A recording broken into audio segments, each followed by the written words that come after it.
भाई बीच में आवाज नहीं है।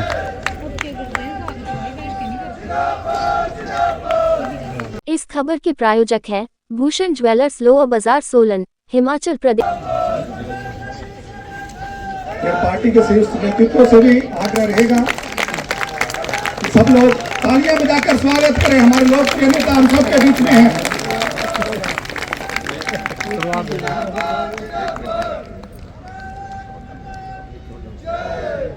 नड्डा जी को जय श्री राम, जय श्री राम, जय श्री राम। नड्डा जी को जय श्री राम, जय श्री राम, जय श्री राम। स्वागत है जी, स्वागत है नड्डा जी का, स्वागत है, स्वागत है जी, स्वागत है।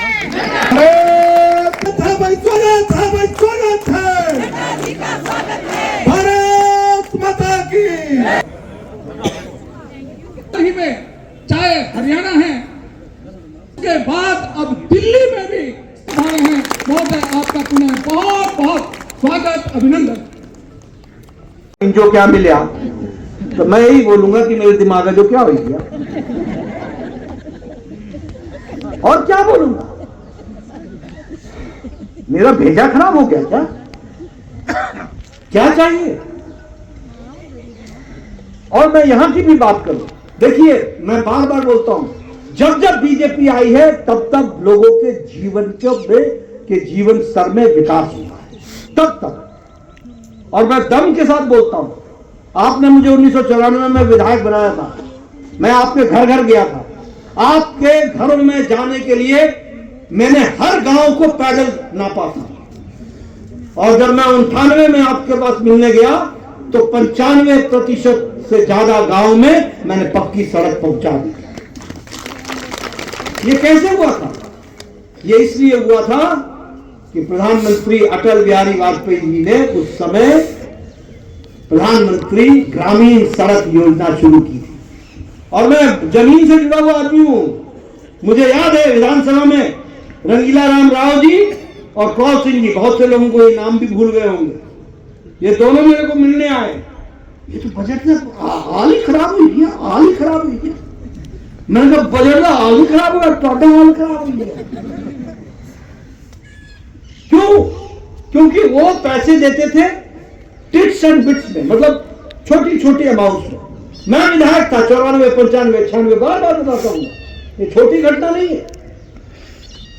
हमें 40 लाख रुपए मिलते थे साल भर के लिए पीडब्ल्यूडी की सड़कों में, 40 लाख। और मेरे से एक्सीयर आके पूछता था, बताओ किस सड़क में डालूं?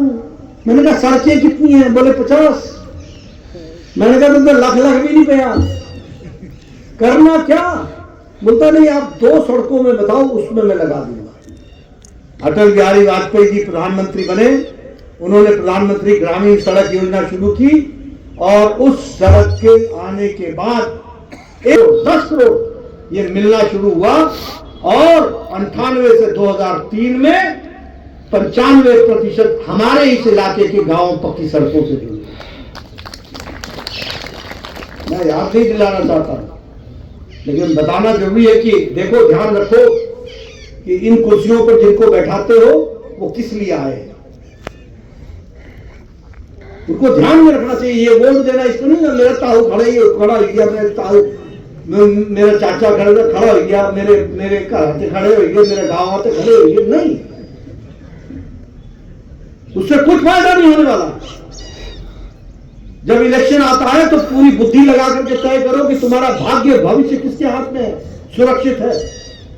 और इसलिए मैं सुनाना चाहता हूं, यहां रूपलाल जी बैठे हमारे, 20 बार से 25 बार हमारे भाई साहब बैठे सीड़ा से 25, हाँ चमार बैठे, इनसे पूछो 25 बार। हमारे प्रकाश जी बैठे 25 बार, 30 बार, 40 बार पूछते थे मेरे से, ब्रह्म करते आओ ना, क्या बोलते थे गाँव, अपना बीच का गाँव धर्मावत चौक, यहां से आओ। मैंने ये भी दिन देखे।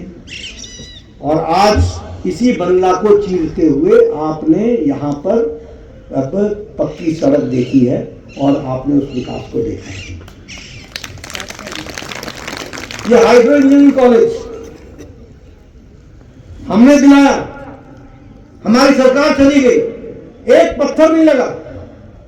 बाली साहब इस दुनिया में नहीं रहे, लेकिन ले गए साथ नगरोटा। कोई पूछने वाला नहीं, कोई बोलने वाला नहीं। हमारी सरकार आई, केंद्र में मैं मंत्री बना, फिर से समझौता कराया। समझौता कराने के बाद यह हाईकोर्ट इंजीनियरिंग कॉलेज का शिमला से प्रधानमंत्री नरेंद्र मोदी जी के कर कमलों से शिलान्यास कराया और 3 साल में यह हाईकोर्ट इंजीनियरिंग कॉलेज आपको दिया। ये आपको कांग्रेस पार्टी मिल जाएगी। इसलिए विकास का नाम भारतीय जनता पार्टी है और विनाश की ओर जाने का रास्ता कांग्रेस का। अब आप लोग चुनाव में आया था आपसे, मैंने कहा गलती यहाँ कर दे, गलती यहाँ कर दे, गलती यहाँ कर दे, कई लगे रहे। अब मेरे को बोलते कुछ करो, कुछ करो। मैं बोलता टाइम मारा करना था भाई। अब आज सारी सरकार राम भरोसे हो गई, भगवान भरोसे हो गई। और किससे अभी मेरे को ये मुर्गा का पता चला, क्या हालत हो गई। समोसे की इंक्वायरी होती, मुर्गे की इंक्वायरी होती, क्या क्या देश, क्या प्रदेश बना। लेकिन मैं आपके सामने ये इसलिए बताना चाहता हूं कि आज चाहे विकास की बात करो, गांव की बात करो, हर दृष्टि से अभी प्रधानमंत्री गरीब कल्याण अन्न योजना की बात, 80 करोड़ की जनता को 5 किलो गेहूं, चावल, दाल। हमारे हिमाचल प्रदेश में 28 लाख परिवारों को मिल रहा है। अब ये छोटी घटना है क्या? भारत की गरीबी के में 25% लोग आज गरीबी की रेखा से ऊपर उठ चुके हैं और भारत की अति गरीबी 1% से भी कम आ गई। ये इसका फर्क है। आप बताइए, आपका ये हमारे जयराम जी ने हिम केयर शुरू किया था। मैं स्वास्थ्य मंत्री हूं, मेरे को कहना पड़ा पीजीआई को कि भाई ये मेरा प्रदेश है, थोड़ा टाइम दे दो, इनको चिट्ठी लिखो, इनके बिल नहीं आ रहे, 14.5 करोड़ रुपए का भुगतान करना अब पीजीआई को के ऊपर आ गया है। मेरे हाथ भी बंधे हुए हैं कि जानते हुए भी अगर आप इलाज करते रहोगे तो सीएजी का पैरा किस पर बनेगा। तो मैंने कहा इनको चिट्ठी लिखो, भाई ये हिमाचल प्रदेश मेरा है, बंद मत करो। लेकिन मैं हिमाचल की वर्तमान सरकार को चेता रहा हूं कि आपसे हिम केयर नहीं चल रहा, आयुष्मान भारत के आप बिल का पेमेंट नहीं कर पा रहे, और इधर प्रधानमंत्री मोदी जी ने 70 साल से ऊपर के हर व्यक्ति को, किसी भी जाति का, किसी भी धर्म का, किसी भी इलाके का, 70 साल से ऊपर का हर व्यक्ति उसको, और वो किसी भी आमदनी का हो, अमीर हो, गरीब हो, किसी भी आमदनी का हो, उसको 70 साल के बाद तो जिंदगी, जब तक वो अंतिम सांस नहीं लेगा तब तक उसको 5 लाख रुपए का हेल्थ कवर हर साल मिलता है। और मैं सभी बुजुर्गों से निवेदन करूंगा कि आप अपना हेल्थ कार्ड बनवाइए, आप आयुष्मान का कार्ड बनवाइए और 70 साल से ऊपर का 5 लाख रुपए का इलाज का मुफ्त व्यवस्था है। लेकिन आयुष्मान भारत आज दुनिया का सबसे बड़ा कार्यक्रम बन गया है। अभी मैं आंकड़े देख रहा था कि अभी 355 करोड़ रुपए देना बाकी है, 355 करोड़ हिमाचल की सरकार। हमारे आउटस्टैंडिंग जो बिल है वो 355 करोड़ का, और ये हमारी बहनों को देंगे 1500 रुपये हर महीने। नहीं कर पाई, ये वैचारिक दृष्टि से किस मानसिक दिवालियेपन पर आकर के खड़ी हो गई, ये आपको ध्यान रखना। और आज कांग्रेस पार्टी न राष्ट्रीय पार्टी है और न ही वैचारिक पार्टी है, ये भाई बहन और माता की पार्टी रह गई। इससे ज्यादा कुछ नहीं है। ये तो गलती से आपने हिमाचल में बैठा दिया तो इन्होंने मुख्यमंत्री बैठा दिया। बाकी आप बताइए है क्या? आप बताइए, जब हिमाचल में आपदा आई थी कोई कांग्रेस का नेता आया था क्या? आप बताइए, जो बोलती थी हिमाचल मेरे दिल में बसता हूं, मैं तो हिमाचल वासी हूं, वो छुट्टियां मनाने तो आ गई, लेकिन आपदा के समय जब हिमाचल की जनता करा रही थी तो एक ने भी आपके आंसू पोंछने के लिए नहीं आए। उस समय अगर आए और आने का मौका मुझे मिला तो मैं, अनुराग ठाकुर, जयराम ठाकुर एक बार नहीं 3-3 बार आए, और जब जब आए तो आपको हजारों करोड़ की राहत प्रधानमंत्री मोदी जी का वो संदेश और पैगाम देकर के गए। ये अलग बात है कि हमने पैसा दिया मकान बनाने के लिए, तुम तनख्वाह देने पर लग गए। हमने पैसा दिया सड़कों के लिए, तुम अपनी पेंशन बचाने में लग गए। अगर गलत हाथों में सत्ता दोगे तो ऐसा ही होगा। लेकिन मैं आपको ये इसलिए आपको ये सब याद दिलाना चाहता हूं कि किस तरीके से, और अगर मैं भारतीय जनता पार्टी की बात करूं, अकेली पार्टी है, अकेली पार्टी जिसके नेता श्यामा प्रसाद मुखर्जी ने 52-53 में कहा, कांग्रेस की जवाहरलाल नेहरू सरकार से इस्तीफा दिया था और भारतीय जनसंघ की स्थापना की थी और कहा था एक देश में 2 निशान, 2 विधान, 2 प्रधान नहीं रहेंगे, 2 संविधान नहीं रहेंगे। यहां बैठे हैं प्रथम पंक्ति के सारे नेता, ये सब उस समय कॉलेजों में पढ़ा करते थे, स्कूलों में पढ़ा करते थे, और हम इनके साथ नारे लगाते थे, धारा 370 समाप्त करेंगे और एक देश में 2 निशान, 2 प्रधान, 2 विधान नहीं चलेंगे। और ये नारा 1952 में लगा था। कई बार कांग्रेस की सरकारें आई गई, लेकिन भारतीय जनता पार्टी, भारतीय जनसंघ अपनी मांग को लेकर के अड़ा रहा। और इसलिए हमने कहा कि हम वैचारिक पार्टियां हैं। कितने पतझड़ आए, कितनी गर्मी आए, कितनी बरसात आए, कितने तूफान आए, लेकिन वह समय भी आया जब 2019 में 6 अगस्त को गृह मंत्री ने प्रस्ताव रख करके राज्यसभा में और लोकसभा में धारा 370 को धाराशाही कर दिया और एक देश में एक विधान, एक संविधान, एक प्रधान, ये इसको साबित कर दिया। आज जम्मू कश्मीर भारत का अभिन्न अंग बन गया।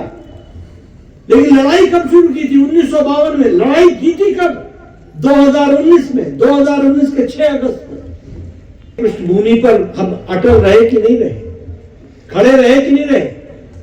अगर श्यामा प्रसाद मुखर्जी ने श्रीनगर की जेल में अपना बलिदान दिया था तो उस बलिदान को ध्यान में रखते हुए हम सब लोगों ने मिलकर के मोदी जी के नेतृत्व में उनकी इच्छा शक्ति को और अमित शाह जी की रणनीति ने धारा 370 को धाराशाही कर दिया। मेरी तारीख को आप करेक्ट कर देना, मुझे जहां तक याद पड़ता है शायद 1989 में पालमपुर का अधिवेशन हुआ। 1989 में पालमपुर में शांता कुमार जी के नेतृत्व में यहां पर उनके मेजबानी में राष्ट्रीय कार्यकारिणी भारतीय जनता पार्टी हुई थी और वहां हमने प्रस्ताव पारित किया था कि हम राम मंदिर का रास्ता प्रशस्त करेंगे। ये हमने प्रस्ताव में लिखा था। क्या लिखा था? कि राम मंदिर का रास्ता प्रशस्त करेंगे। 1989 से हमने लड़ाई लड़ी और 2024 के नहीं 2024 22 जनवरी को भारत के यशस्वी प्रधानमंत्री नरेंद्र मोदी जी के कर कमलों द्वारा भव्य राम मंदिर का वहां पर उनका अभिषेक हुआ और राम मंदिर विराजमान हुआ। यह मूर्ति स्थापना हुई। ये सब हम लोगों ने देखा। इसलिए वैचारिक पृष्ठभूमि की अगर मैं बात करूं, अभी हम हमारे पंडित दीनदयाल उपाध्याय अंत्योदय की बात करते हैं। उन्होंने कहा एकात्म मानववाद। उसी एकात्म मानववाद को अटल जी ने कहा अंत्योदय। और उसी को आगे बढ़ाते हुए आज प्रधानमंत्री मोदी जी ने सबका साथ, सबका विकास, सबका विश्वास, सबका प्रयास, इसको मंत्र को लेकर के आगे। आज आयुष्मान भारत, प्रधानमंत्री गरीब कल्याण अन्न योजना, हमारे अन्य स्कीम जो कार्यक्रम चल रहे हैं, सभी कार्यक्रम गांव, गरीब, वंचित, पीड़ित, शोषित, दलित, युवा, किसान, सबको ताकत देने वाले कार्यक्रम, सभी कार्यक्रम। और इसलिए मैं ये जरूर कहना चाहूंगा कि गरीब, युवा, अन्नदाता, नारी शक्ति, इनको अगर किसी ने ताकत दी तो प्रधानमंत्री मोदी जी ने दी है, ये भी हमको ध्यान है। अगर मैं बात करूं कैडर बेस की, आज ये कैडर कैसा है? जब मैं जिस पार्टी का राष्ट्रीय अध्यक्ष हूं, हमारे 973 जिले में अभी कमेटी बनी हुई है। देश के उतने जिले नहीं है जितने जिले हमारे पार्टी के जिले हैं, 973, और हमारे 15,432 ब्लॉक्स पर हमारा काम है। क्षमा कीजिएगा, 15,432 ब्लॉक पर काम। हर बूथ पर हम पार्टी, हमारे पार्टी का काम चल रहा है। यानी किस तरीके से हम लोगों ने, आंकड़ों में गलत कर दिया, 1,60,000 शक्ति केंद्रों में हमारा काम चल रहा है और 6,80,000 बूथ पर हमारी बूथ कमेटी है। और सबसे बड़ी बात जो उसका आपको ध्यान में रखना चाहिए, जब हम जनता की बात करते हैं तो भारतीय जनता पार्टी का 13 राज्यों में विशुद्ध भारतीय जनता पार्टी की सरकार, और 19 राज्यों में एनडीए की सरकार है, और हमारे 240 लोकसभा में और 98 राज्यसभा में हमारे सदस्य हैं, और हमारे 1,664 एमएलए, और इसके साथ साथ 152 एमएलसी मेंबर ऑफ लेजिस्लेटिव, 100 से ज्यादा हमारे मेयर हैं जीते हुए पार्टी के। ये भारतीय जनता पार्टी के। आप बताइए, अब हमें गौरवशाली होना चाहिए कि नहीं होना चाहिए? भाग्यशाली है कि नहीं है कि एक वैचारिक पार्टी। भूषण ज्वेलर्स सोलन, प्रदेश और देश भर में जाना पहचाना नाम, भूषण ज्वेलर्स लोअर बाजार सोलन, हिमाचल प्रदेश। उच्च गुणवत्ता की ज्वेलरी के लिए आप हमें हमारे द्वारा दिए गए नंबर्स पर संपर्क कर सकते हैं। आपका विश्वास ही हमारी पहचान है।